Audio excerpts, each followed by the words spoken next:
Good morning, everybody. I'm News Center Maine's Zach Blanchard. Here's your Maine Minute with the first statewide snowstorm of the season just hours away. Are you ready? Well, here are some tips from the National Weather Service on what you should be keeping inside your car in case of an emergency. The first one, of course, a snow brush or a scraper.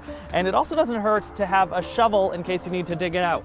But if you do get stuck, you're going to want to have some water, maybe even some snacks like granola bars on hand, and why not a blanket to stay warm? Another thing, especially in the dark, you're gonna wanna have a flashlight like this one.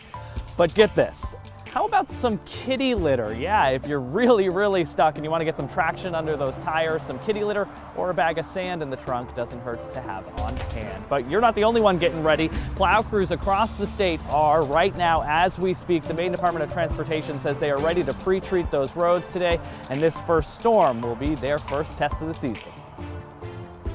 First one, everybody's driving in it for the first time as well, so it seems like we forget about that a lot of times, forget how to drive in some of these. And take your time getting there and not be in a hurry is the biggest thing. We're out there trying to make the road safe for everybody. Let us do our jobs and we'll get you there.